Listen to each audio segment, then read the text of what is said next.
Assalamualaikum warahmatullahi taala wabarakatuh.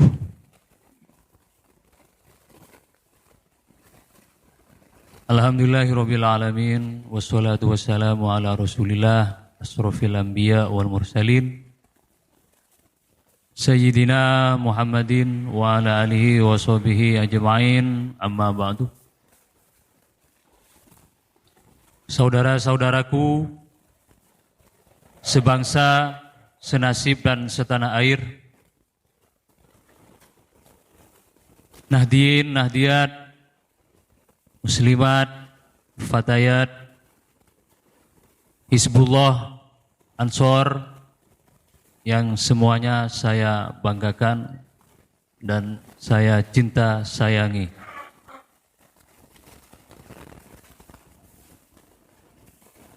Saudara-saudaraku dimanapun berada di seluruh antero Nusantara maupun di seluruh dunia, Chinese, Japanese, semuanya saya cinta sayangi.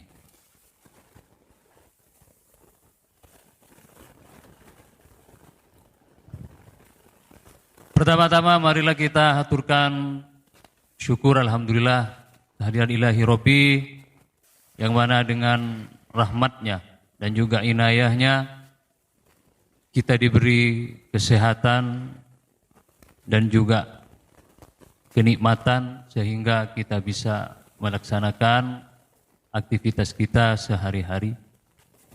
Kedua kalinya salawat dan salam semoga selalu tercurahkan kepada junjungan Nabi kita Nabi Muhammad SAW yang telah membawa kita dari alam kebodohan, dari alam kegelapan, dibawa lari ke alam yang terang benderang atau yang lebih dikenal dengan dunia yang ilmiah.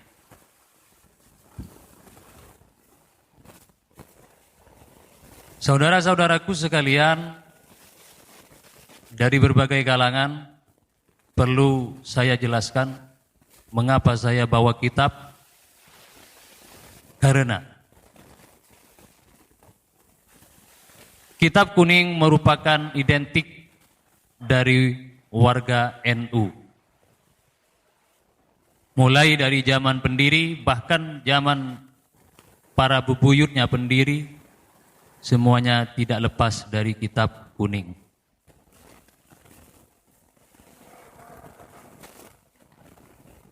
Jadi warga NU dimanapun berada, maupun di luar warga NU, kitab kuning merupakan ciri khas warga NU. Yang kedua, mengapa saya pegang kitab kuning? Karena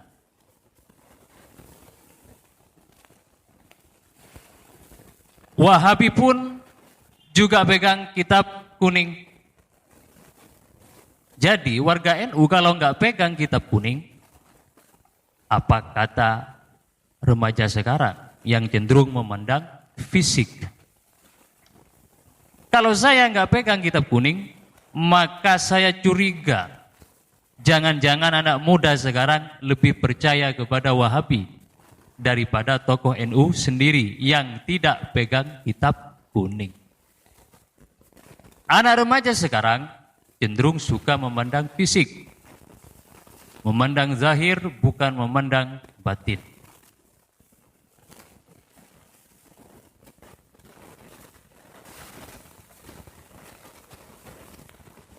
Jika kaum remaja sekarang atau kaum milenial suka-suka memandang fisik, lebih percaya kepada potongan fisik, toh walaupun sebenarnya isinya kampret, maka saya yakin kaum remaja sekarang lebih percaya kepada Wahabi. Kalau warga NU sendiri tidak memegang kitab kuning yang merupakan ciri khas warga NU sendiri.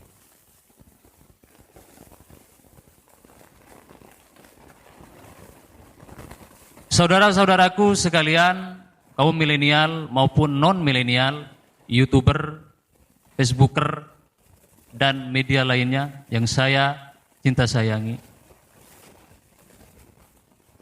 Ini namanya kitab Riyadhus Shalihin. Ini termasuk bagian dari kitab masterpiece. Masterpiece. Sebuah karya, salah satu karya dari Imam An-Nawawi, Yahya Muhyiddin bin Syaraf An-Nawawi, atau yang lebih dikenal dengan Imam An-Nawawi. Ini kitab yang sangat fenomenal, terutama di berbagai kalangan santri. Santri yang tidak mengenal kitab ini, saya curiga, jangan-jangan waktu mondok hanya menghabiskan belanja. Semua pesantren pasti tidak lepas dari kitab ini. Kitab ini yang sering kita kaji bersama waktu di pondok pesantren.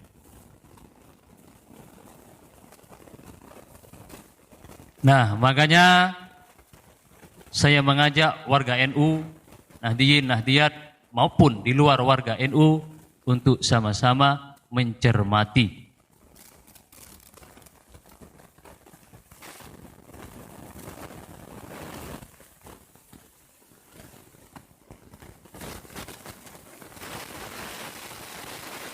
Bismillahirrahmanirrahim. Babul wasiyati bin nisa'i. Bab ini menjelaskan tentang perlunya selalu berwasiat kepada perempuan atau kepada wanita. Tidak ada bab yang lain, Ustaz. Bukan tidak ada. Kenapa saya bawa ini? Karena wanita merupakan ibarat negara itu pondasinya negara. Kalau pondasinya saja sudah nikahkan rap-rap bahasa Maduranya, atau sudah mau roboh, sudah tua, maka rumpun-rumpun yang lain dari bangunan akan runtuh. Makanya dari itu saya mengangkat atau membahas bab perlunya berwasiat kepada perempuan atau wanita.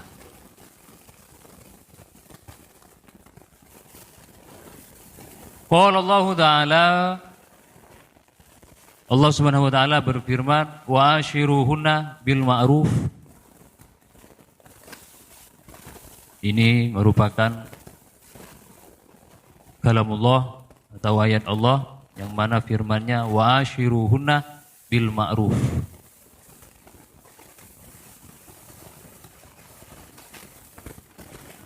Kita diperintahkan untuk bergaul atau menggauli para wanita, perempuan bil ma'ruf, dengan cara yang baik, dengan cara yang wajar, dengan cara yang bermartabat.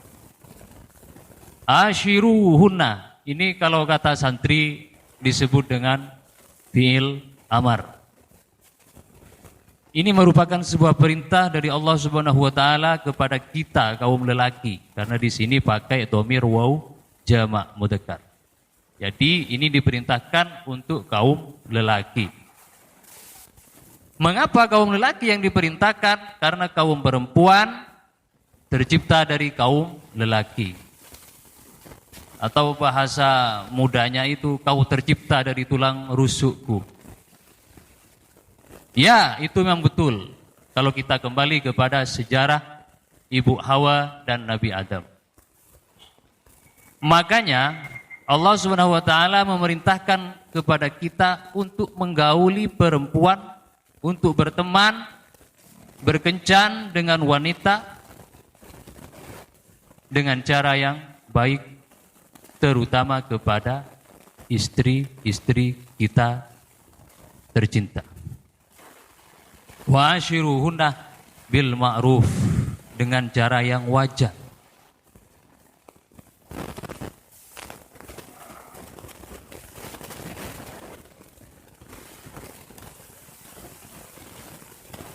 Ini himbauan kepada laki-laki. di sini pakai ashiru. Kalau bahasa Maduranya itu saling bergaul. Artinya kita diibaratkan sebuah lomba, berlomba-lomba untuk bergaul kepada wanita dengan cara yang baik. Apa manfaatnya jika kita menggauli istri kita, berkencan dengan istri kita dengan cara yang baik? Manfaatnya akan kembali kepada kita sendiri. Merawat wanita, merawat istri dengan cara yang baik, maka seperti merawat diri kita sendiri. Kalau ibu dapurnya sudah ngambek, maka perut kita juga akan lapar. Tidak akan memasak. Kenapa? Karena ngambek. Kalau kita yang berbuat aneh-aneh kepada istri-istri kita, jangan salahkan istri, salahkan kita. Kalau kita bertingkah macam-macam, maka perut kita akan menjadi lapar.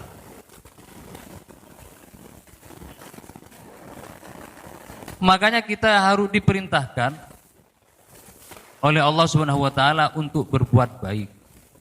Kadang laki-laki itu berbuat semaunya sendiri.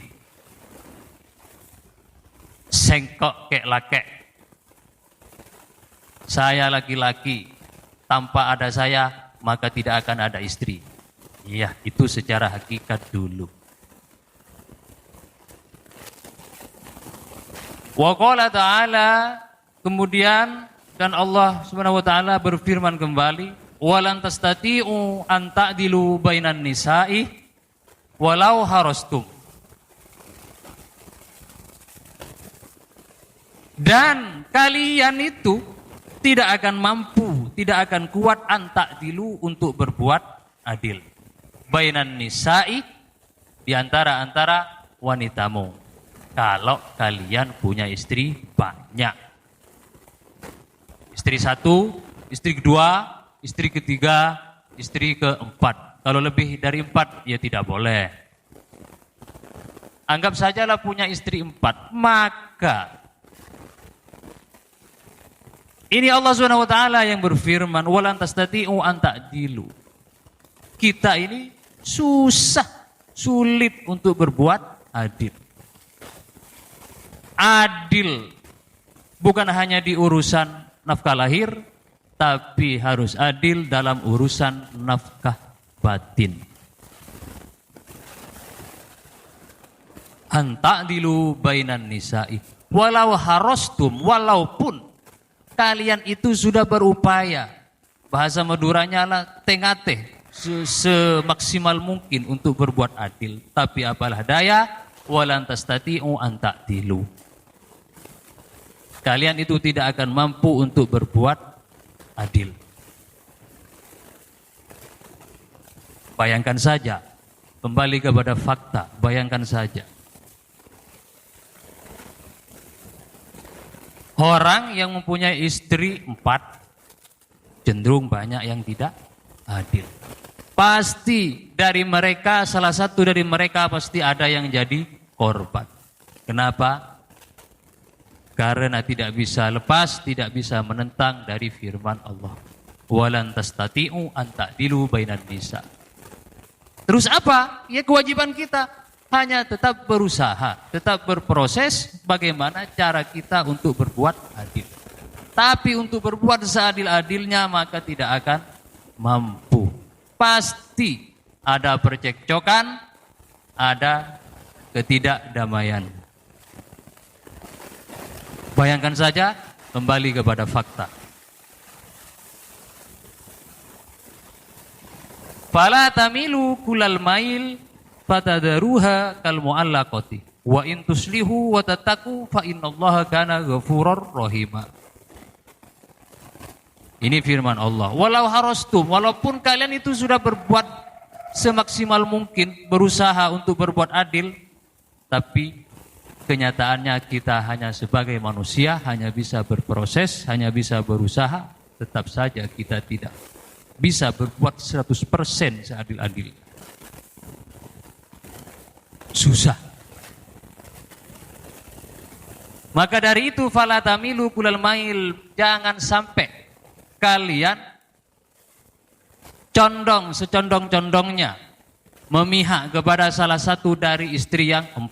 Kalau misalnya punya istri 4. Punya istri 1 saja kayaknya hampir gak mau adil.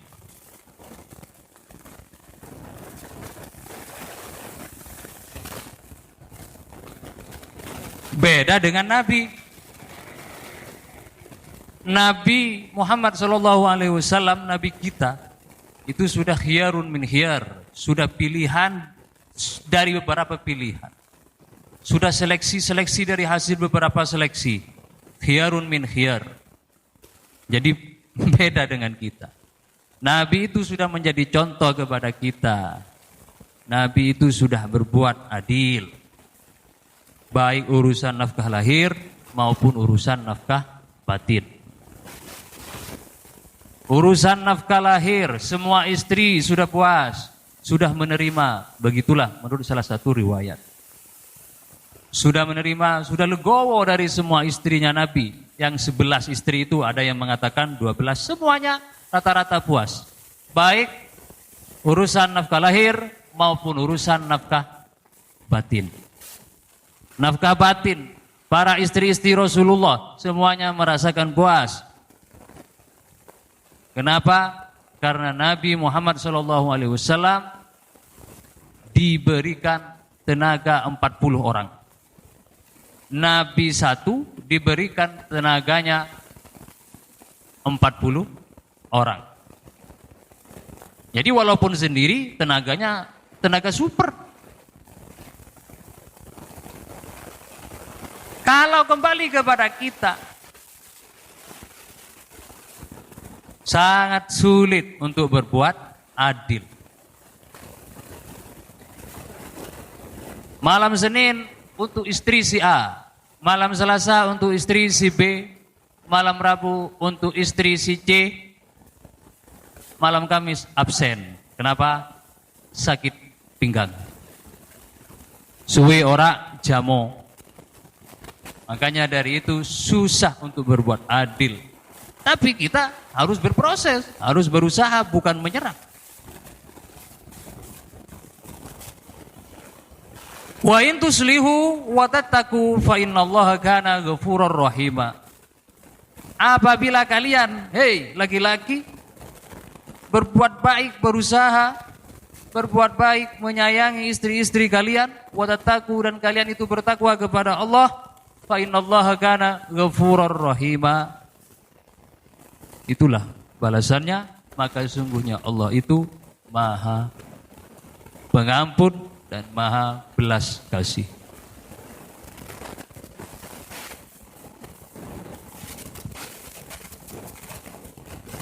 Jadi merawat wanita itu sulit memang. Dibutuhkan teknis, dibutuhkan ilmu. Ilmu saja tidak cukup. Banyak orang yang berilmu, banyak orang yang alim, gagal dalam membina rumah tangga. Memang sulit merawat wanita-wanita, sulit. Innal mar'ata khuliqat min dhila'in lan tastaqima laka ala tariqatin. Dalam satu riwayat dari Abi Hurairah radhiyallahu an, innal mar'ata khuliqat min dhila'in lan tastaqima laka ala tariqatin. Orang bini, kaum perempuan itu diciptakan dari tulang rusuk. Dari tulang rusuk kita. Lantas taqima laka ala tariqatin.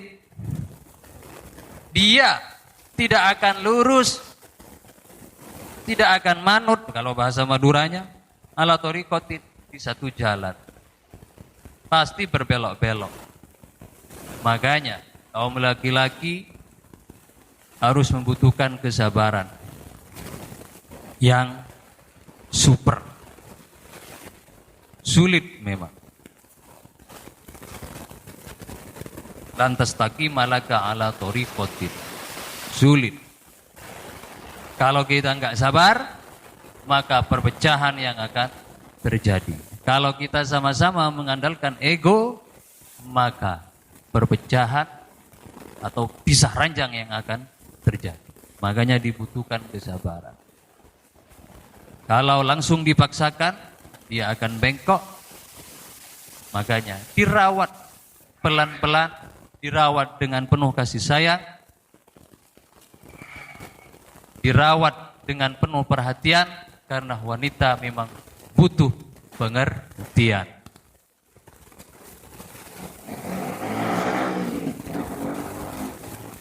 Kita memang diperintahkan untuk selalu berwasiat. Untuk berwasiat memang kita diperintah. Untuk selalu dan selalu memberikan nasihat-nasihat. Kenapa? Ya karena itu. Merawat wanita sangat sulit. Karena wanita selalu berbelok-belok. Makanya kaum pria atau kaum suami dituntut untuk wa'ashiruhunna bil ma'ruf. Kita gauli mereka, temani mereka dengan cara yang wajar, yang baik.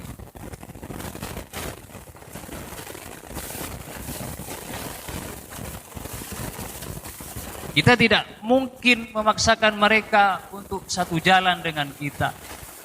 Kita tidak mungkin bisa memaksakan mereka meniru pikiran kita atau meniru kehendak kita. Lantas malaka ala tariqatin. Makanya ada istilah yang trending itu, kamu dan aku satu hati. Susah. Sulit. Kau dan aku satu hati, itu omong kosong. Kau dan aku sehati, omong kosong. Sulit. Apakah bisa? Bisa. Tapi prosesnya membutuhkan waktu yang lama. Bisa, tapi prosesnya membutuhkan waktu yang lama. Insya Allah seiring lambat laun waktu bergulir, kalau kita mengikuti perintahnya Allah wa ashiruhunna bil ma'ruf, insya Allah bisa sehati. Kalau baru nikah saja sudah bilang sehati, susah. Pikiran setiap individu itu tidak mungkin sama. Lantas laka ala tariqatin.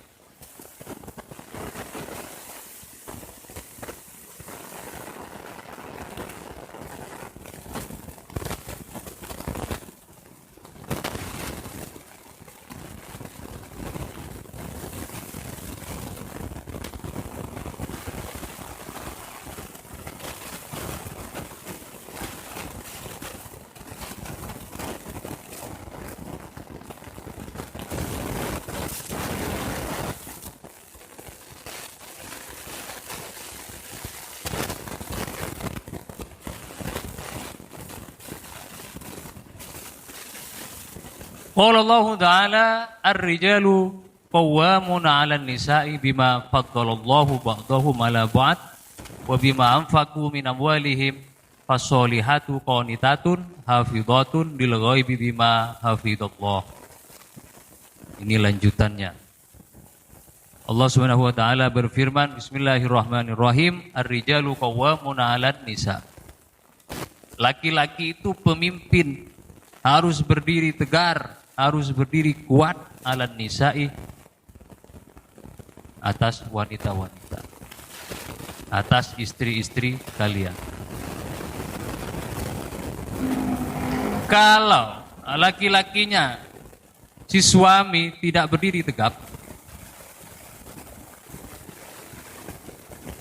maka bisa saja istri berbelok. Karena bermacam kriteria wanita atau istri-istri kalian tidak sama. Ada yang butuh gentleman, ada yang butuh suami yang alim, walaupun miskin nggak apa-apa. Alim. Ada juga walaupun nggak alim tidak apa-apa. Yang penting apa? Yang penting bisa menafkahi. Jadi kriteria para wanita itu berbeda-beda. Makanya siapkan tenaga, siapkan mental untuk kaum laki-laki dalam membina rumah tangga. Ar-rijalu qawwamuna 'alan nisa. Jadi wanita itu, jadi laki-laki itu pemimpin atas wanita-wanitanya.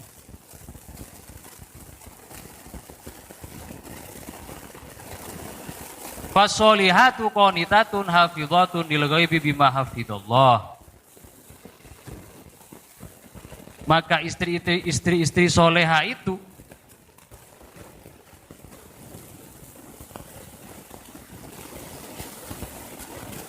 yang dikatakan soleha itu yang bisa menjaga ketika suaminya tidak ada di rumah. Dia tetap menjaga kepercayaan suami, dia tetap taat kepada perintah Allah bima hafidh. Jadi tetap percaya. Tidak nyeleweng-nyeleweng. Tidak suka main lirik-lirikan. Dan semacamnya. Apalagi zaman sekarang, zaman milenial. Ditinggal suami 1 minggu, istrinya kabur dengan orang. Ini sudah tidak termasuk qanitatun hafizatun lil ghaibi. Penyebabnya bermacam-macam. Ada yang ikut-ikutan, ada yang memang lemahnya iman. Tapi kayaknya saya perhatikan hanya dijadikan sebuah trending, ikut-ikutan. Artis ibu kota selingkuh, di bawah juga ikut-ikutan mau selingkuh. Jadi mau apa Mas kalau seperti ini?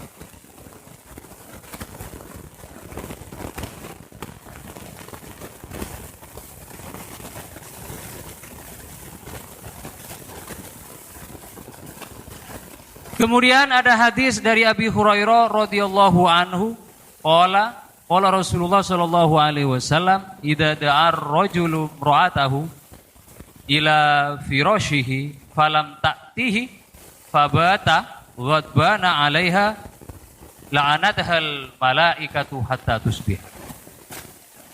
Ini hadis yang diriwayatkan dari Abi Hurairah.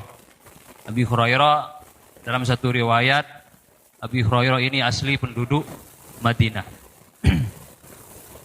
Idza da'a ar-rajulu imra'atahu ila firashihi falam ta'tihi fabata ghadbana 'alaiha la'anathal malaikatu hatta tusbiha.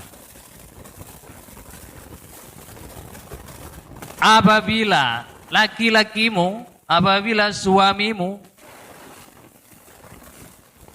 mengajakmu untuk satu kasur, kemudian falam ta'tihi fabata ghadbana 'alaiha,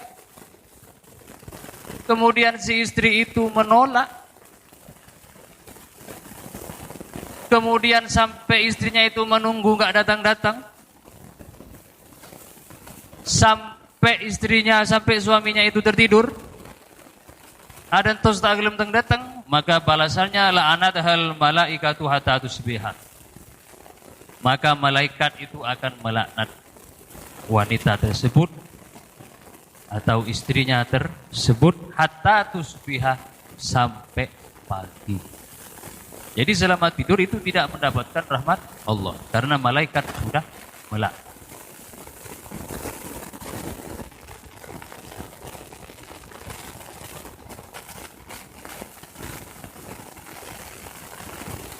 Ini yang terjadi.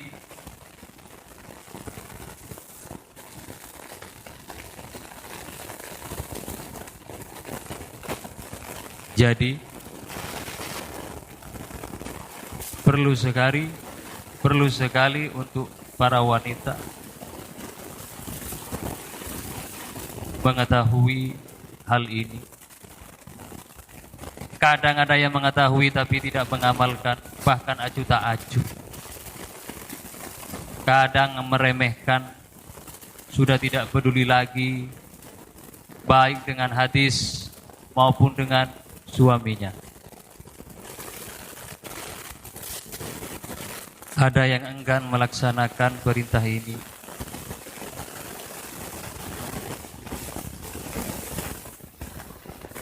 Tapi memang perlu dibutuhkan kesabaran untuk para suami. Toh biarpun laknat malaikat melaknat, tapi suami jangan sampai ikut-ikutan melaknat. Kalau ingin yang sehati, memang harus dibutuhkan kesabaran. Biarlah malaikat yang melaknat, tapi kita sebagai suami tidak boleh mengutuk, tidak boleh melaknat. Kalau ingin sehati dan ingin bersama dunia dan akhirat, biarlah ada yang bertugas yang untuk melaknat. Kita sebagai suami tetap berproses untuk menuju kesabaran, untuk menuju rahmatnya Allah. Demikianlah yang saya sampaikan. Semoga bermanfaat untuk semua kalangan.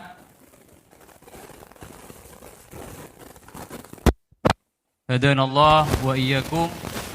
Wallahul muwaffiq ila aqwamit thoriq. Wassalamualaikum warahmatullahi wabarakatuh.